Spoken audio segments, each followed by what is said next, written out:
dizaine de wagons d'un train du CN déraillent en Mauricie. Il y a déversement de produits toxiques. Il a un vacarme, il a freiné. J'ai dit, tiens, il vient de pogner un auto pour moi dans le rein. Complot terroriste à Toronto. Des mosquées vandalisées dans la ville reine. Brothers and sisters, assalamu alaikum. La communauté musulmane réagit.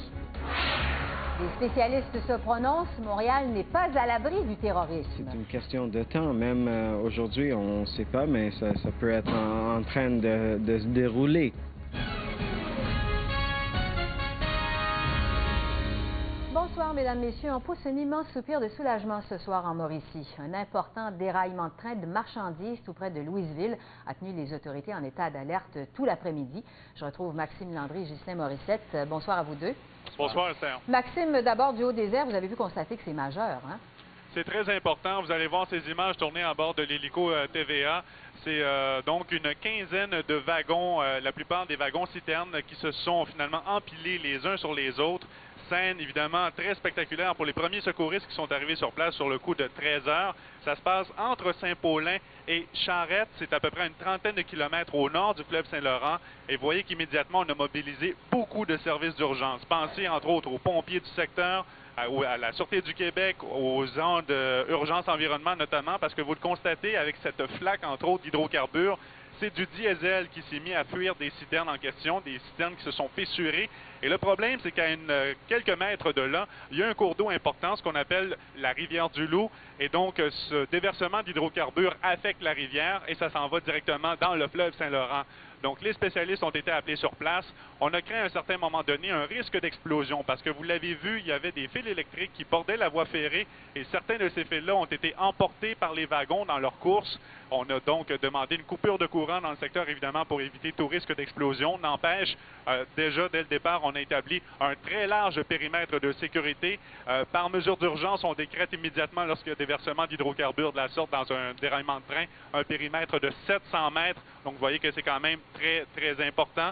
Ça prendra visiblement beaucoup de temps aussi avant de pouvoir dégager cette voie ferrée, donc entre Saint-Paulin et Charette.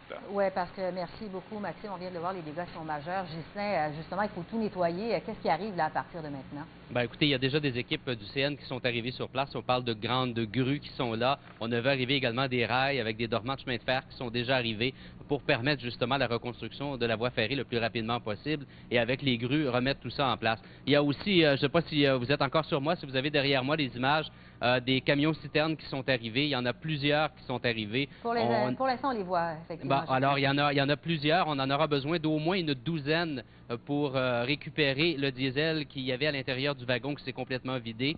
Et ça demandera évidemment beaucoup d'heures. C'est un important dégât, Maxime vous l'a raconté. Et quelqu'un qui habite tout près ici, qui a entendu tout ça sur l'heure du dîner aujourd'hui, je vous invite à l'entendre. Il nous raconte un peu tout ce qu'il a entendu au moment du déraillement.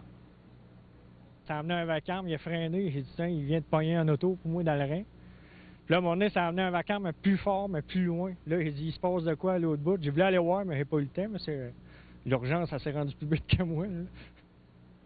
D'importants dégâts, comme vous l'avez vu, et beaucoup de travail. On parle de longues heures de travail, évidemment, avant de pouvoir nettoyer tout ça. Et c'est aussi la même voie ferrée qui est utilisée par Via Rail pour les trains de passagers.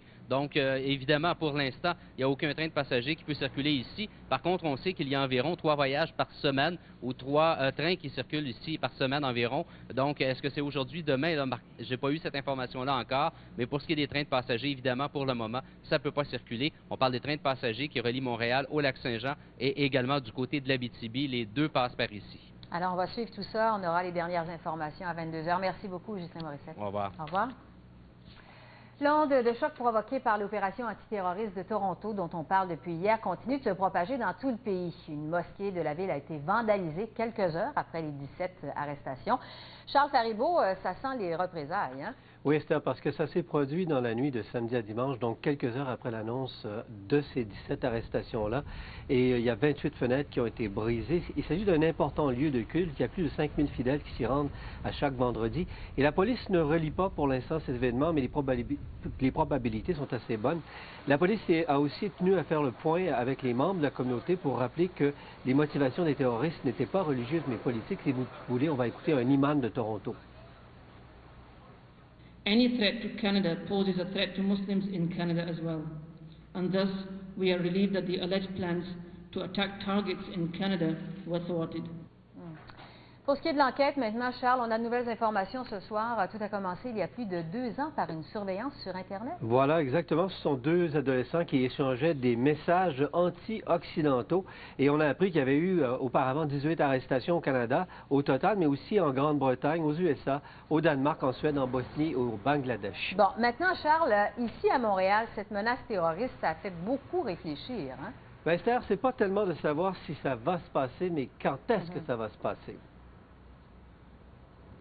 Avec maintenant près de 4 millions d'habitants, la grande région de Montréal ferait l'objet d'une cible presque idéale pour les terroristes. Selon cet universitaire spécialiste du Proche-Orient, ce n'est même plus une question à se poser. Le phénomène de Al-Qaïda et les groupes islamistes en général, c'est un phénomène décentralisé. Le problème, c'est qu'avec le démantèlement de cellules d'obédience terroristes, comme on l'a vu en Ontario, l'opinion publique canadienne risque de se radicaliser à l'égard de la communauté musulmane.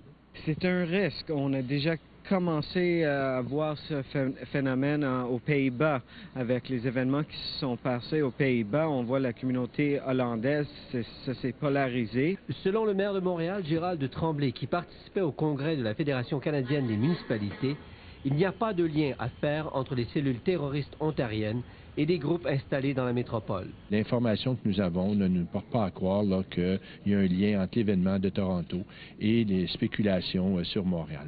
Mais son responsable de la sécurité publique, Claude Dauphin, reste très vigilant. J'ai eu la chance de parler avec M. Delorme ce matin, qui est notre directeur du service de police de la Ville de Montréal, qui me disait qu'on a exactement les mêmes sources de renseignements qu'ils peuvent avoir à Toronto.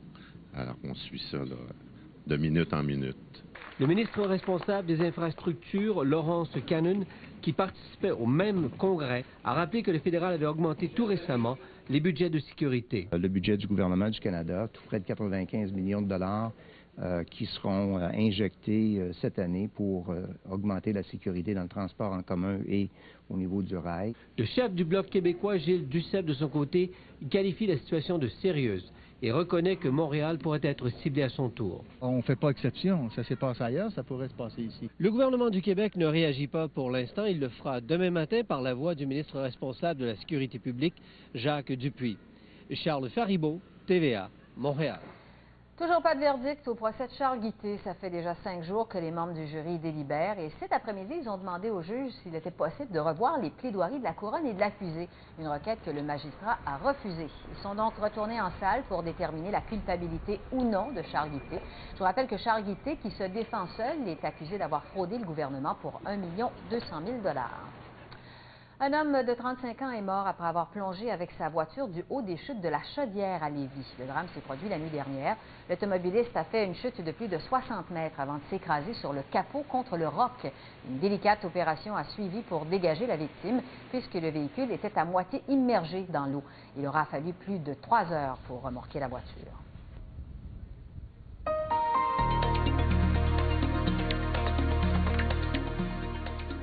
Bonsoir Lynn. Bonsoir Esther. On a finalement été chanceux aujourd'hui, du moins les cyclistes pour le Tour de l'île à Montréal. Oui, c'était vraiment des conditions idéales, pas de pluie, température agréable. Pas trop chaud non plus? Non, exactement.